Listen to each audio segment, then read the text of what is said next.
da da da da da la la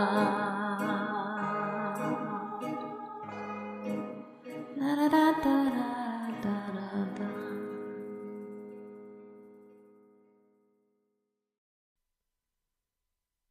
The castle has changed quite a bit.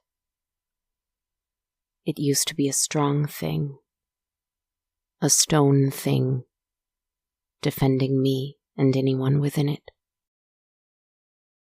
I wonder if yours is the same, or was the same. I wonder. But now, more and more, I find it to be wide open. I find patches of wall are missing, and the breeze from outside blows in cold and strange. Not air I remember feeling or tasting before. No wonder. Beyond the walls, where there used to be trees and grass and earth in the distance, there is only space now. Stars. Infinite blackness. The walls that remain are different, too. They are white tile, ancient and stained with rust as they are. Not all of them, of course. Some are still wood, or brick, or damask. But there's no rhyme or reason as to where or how the patterns change. And I'm certain they're not consistent. And between them, constantly growing, snaking around, are vines. Ivy climbing up the walls, green strings of flowering plants draping down from the ceiling. The garden has taken over the house. The forest has crept across the castle. Statues from the gallery line the hallways. I didn't put them there, of course. Notes, photographs, paintings, letters from collectibles long, long ago are scattered throughout, and holes in the walls peering out into that outer space, always there, here and there. I am pale. No, I am green. No, I am invisible. All at once. Every now and then a microphone appears, plugged into an old, dusty laptop. And I see the world through spectacles. Then they disappear, too. We're nearing the finish line. Quick, think of something brilliant. The truth is, I am of a rather singular mindset at the moment. I'm trying to understand what's behind everything I see. I am trying to describe it to you. I am trying to describe it to me. I have been reading quite a bit. We have a library here. I've told you about it. The librarian loves us, but her teeth are always bloody. I read and I read and I search and I search. I feel my mind looking for the answer to this feeling of falling. I read other accounts of people falling and falling and falling, and finding no answers, but only more questions. We can ask all the why and how questions we want, but they won't do any good. The only answer is in silence, and it is an answer that doesn't do well with words. I can't help but feel that I am close to it, but I don't know what will become of me if I reach it. I find a hole in the castle wall, one of the many ones that have appeared here over the last few Well, I want to say weeks, but it doesn't work like that. The red carpet mingled with mud and grass tile too leads towards it. I walk to it. I kick aside papers and wires and vines. Gently, of course. And I look out to a black and purple galaxy beyond. Like the void at the heart of my beloved. Like the eyes of the not mother. Like the space that is left when I am not here. I turn and gaze inward towards the castle, and I think about falling backward into space, letting the silence and calm and peace and perfection surround me, knowing nothing but the glorious feeling of falling, of surrendering. And then I realize I've spent so much time telling you about me falling. I don't know how much more I can get away with that. Stay.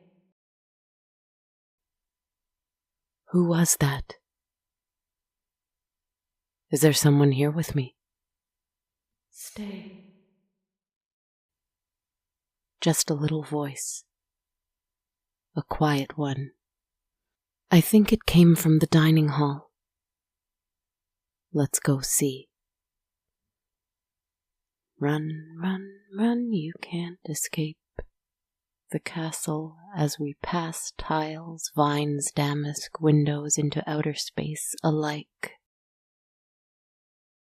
Can't escape all of it. Run with me down these halls, but mind the holes in the floor that drop into that cosmic oblivion too. There is a time and a place for that silent and still meditative emptiness. But as long as I hear even one voice calling to me, it's not right now. But having little glimpses of it here and there is a welcome reminder. I have a feeling it's not really there anyway. I have a feeling all of this isn't really there anyway. It's more like in here. Inside. Not there, but here. You know what I mean? Anyway, it's okay, keep running. The doors to the dining room are heavy, made of stone.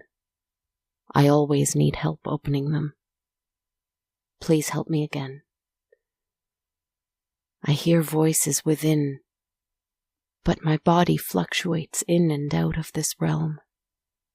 Holes in the floors and walls keep opening up, and I hop deftly to avoid them. I need to get that door open. I hear voices within. I think they need my help. Maybe. If only I could get my arms to work. But they keep changing. Living flesh, decaying flesh, green glowing flesh, empty space, claws or bloody fingers or nothingness. Push the door with me, would you?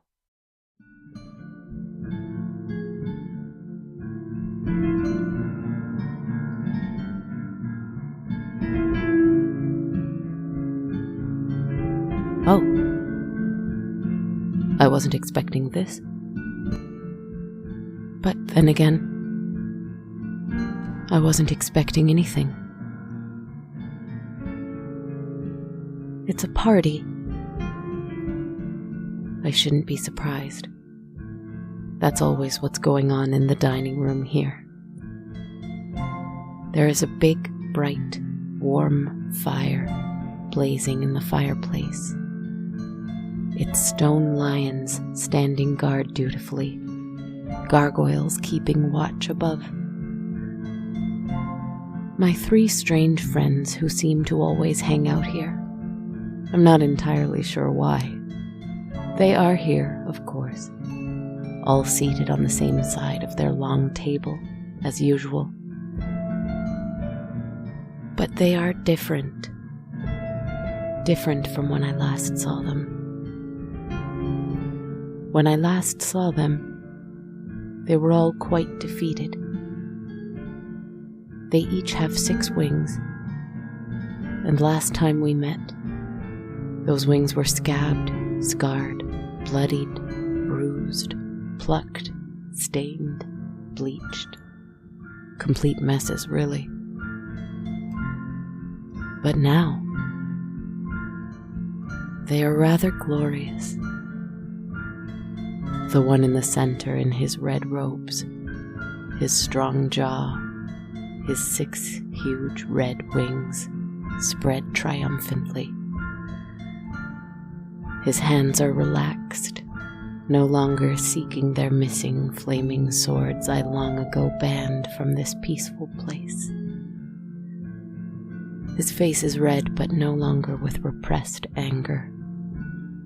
I think it's just the glow of the firelight. To his right, the one who was so nervous before, so frightened. She is so beautiful. Her face has an expression of such love. She is glowing from the inside with the most rich emerald green of a healthy growing pothos plant. And I realize that light is coming from the center of her chest. It's so bright, it fills her up completely. Her fingers no longer seek the missing harp she somehow lost in a long ago battle. But she needs it no more. She is humming a tune, and it is filling the air, appreciating the music at this party. And left of center is the one with 6 blue wings. They have been cleaned, and now they are perfect. A pure and perfect blue, calm and honest. He does not have his staff, of course.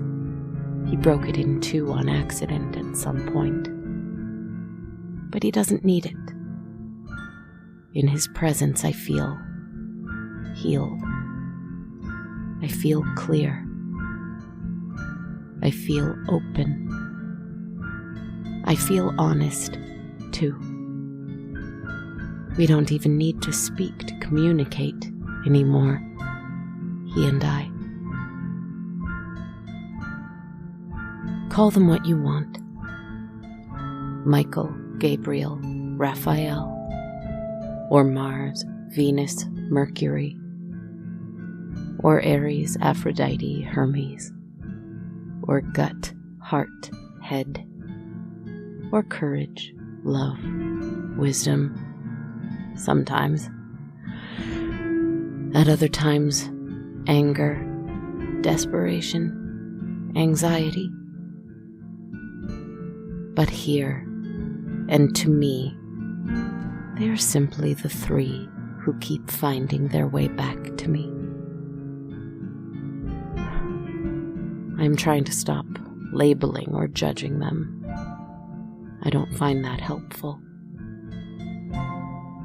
They usually have a message of some kind that's worth hearing, even if it's difficult to do so.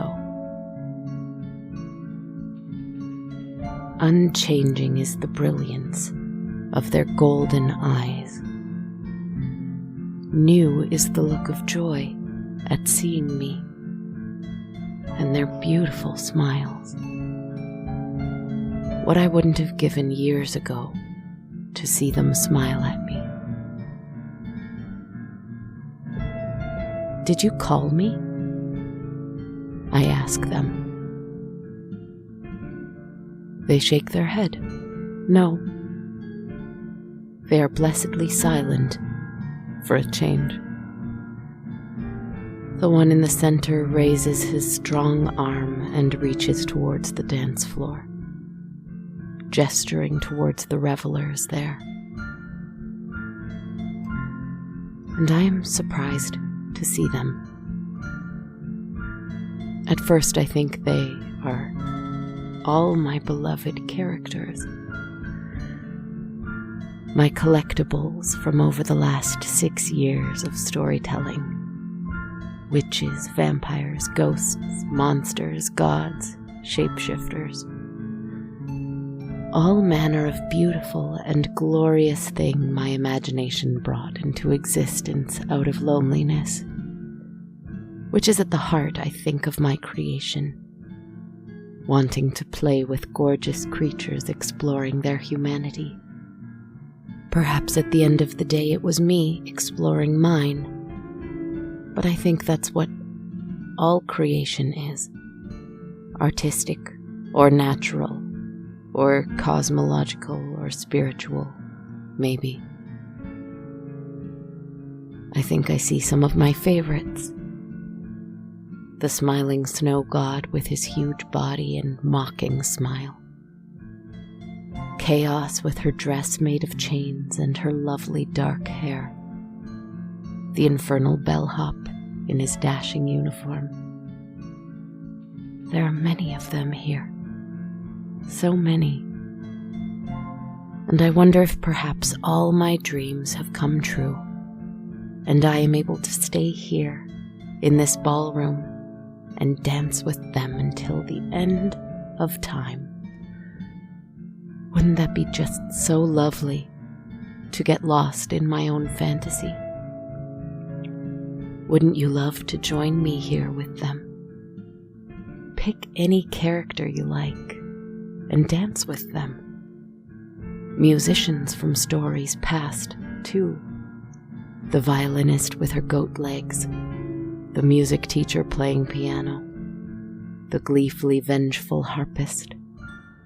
Dance, dance, dance, they seem to say. Take a drink, forget about everything else, just for a little, and dance with us. Wasn't there a myth once? One I don't know too well. A story of a man who had to get home to his family, who was trying so desperately to return home from war and come back to a life of peace. But the gods kept getting in his way, distracting him with siren singing or lotus-eating revelers. But where am I trying to go? Where is home? I go to walk among the celebrants, and I start to notice something very strange. These are disguises. They are wearing masks. The snow god, it's just a mask. He doesn't have those lovely eyes I saw so clearly in my mind. Behind those eyes are just empty black space, and not even the beautiful kind. Chaos isn't really wearing her gown of chains either. I think they're made of plastic and styrofoam. And behind those chains I see only something white and hard, and then empty space there, too. The bellhop's ill-fitted hat wobbles on his head awkwardly. His smile is fixed and unmoving. The musicians aren't really playing instruments. The fiddle, the piano, the harp, all made of bones and rubber bands. Stop, I whisper. And they do. They all freeze at once. Please just show me. I know this is not the truth. I'm tired of pretending. All at once, they each raise their right arm to their face. I think there are perhaps dozens of them. Maybe 100, I don't know. and I see their hands are all gloved. They reach up and slowly remove their masks to reveal skulls, gleaming and pure. And with the masks, off tumbles all of their costumes, each and every one of them, as though the whole thing were connected by strings, like an elaborately designed piece made to be ready for a costume change at any moment. Their costumes fall to the ground, and I am surrounded by a horde of naked skeletons.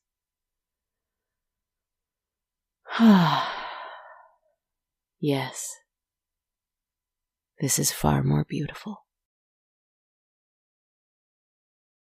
At that, they throw their heads up toward the ceiling in unison and chatter their teeth in excitement and joy. I think it's laughter. Laughter they can't really make because they don't have voice boxes. But you don't need a voice to laugh. And then they dance with much more abandon and passion, now that they don't have to hide.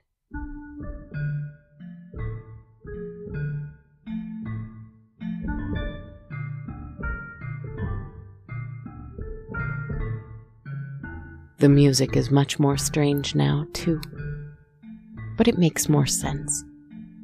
It suits their dancing.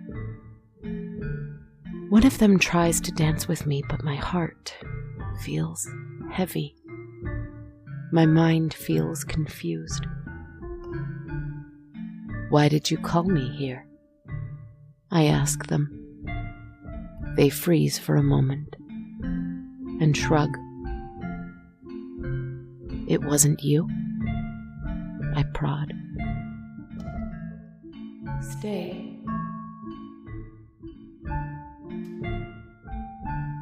It's coming from the window over there. Or is it a mirror? I'm not sure, but I've never seen it before. A large thing with a big frame. There is no glass within. I can reach my arm through, but it does not peer out into space, to stars and blackness, to the cosmos, to the void. It peers out into the world. Into a world, anyway. My world. Where I see pain, fire, hunger, war, strife, sorrow, grief, apathy, cruelty, despair. I feel myself almost on instinct, not even from my free will, turn away. It's very difficult to look at. My body tries to go back to the skeleton party, to the beautiful angels, to the castle. But I hear a little voice call from the window again. Stay. And I look again. And though none of those things that are so hard to observe have gone, there is also love, compassion, empathy, courage. Hard to see, but it is there. And the more of it I see, the more of it I breed within me. Can't look away. Can't leave for the cosmos. Can't stay in the party. I step forward thinking I'll launch myself out the window and into that world, then to try and help. To try and be brave, loving, compassionate too, as much as I can. I set one foot in that world, my lovely world, my aching world. I hold on to the window frame to steady myself as I climb out of the castle towards it. But something catches my hand. Another hand. Strong and cold and soft. I feel cold lips kiss my hand. My hand is flesh now. It is not changing back and forth. It is my human hand that can feel pain and cold and softness alike. And I hear a voice whisper, "Stay." I turn and see my beloved, clasping my wrist and kissing it. He with his 6 black wings, his swirling black eyes, his disheveled black hair, glorious like night, soft like sleep, strong like silence. He holds me, and his expression cuts me deeply with its longing. "Stay." He pleads with me and kisses my wrist again. I grab his hands in mine and pull him towards me into an embrace, my back to the crying world outside. I kiss his cheek and whisper in his ear, "Come with me."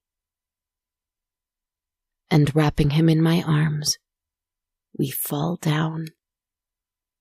We surrender to the fall. We feel gravity take us as it must, for now at least. Back to Earth.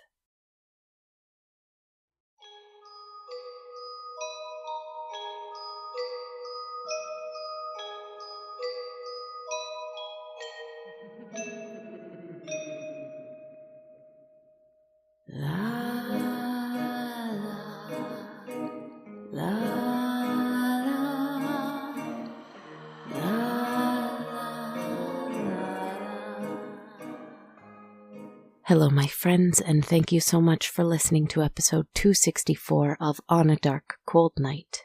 This is Kristen Zaza, your writer, host, narrator, podcaster, composer, performer, etc. I hope you're doing well. I hope you're taking care of your hearts, and I hope you're taking care of each other's hearts. There are a lot of them, and none more human than any other. The more we can stay together in that, I think, the closer we can get to all of us being free.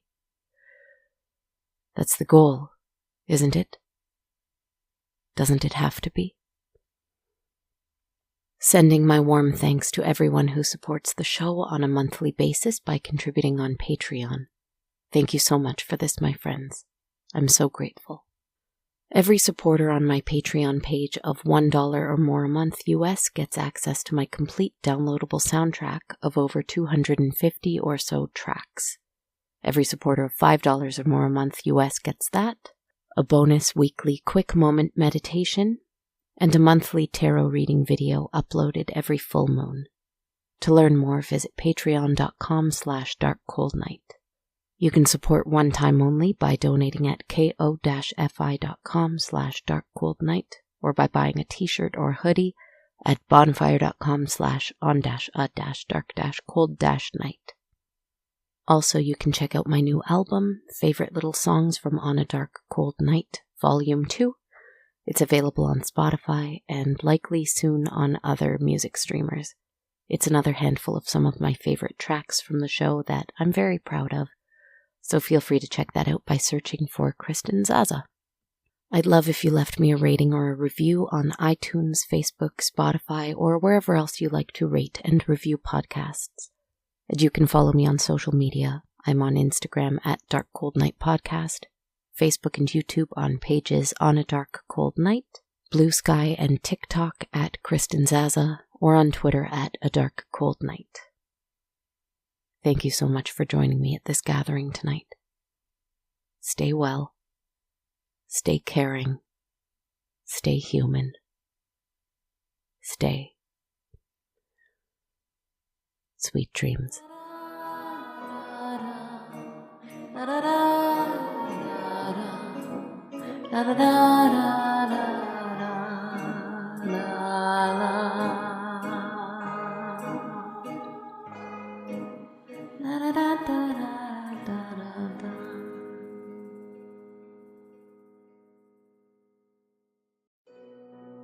This podcast has been brought to you by the Sonar Network.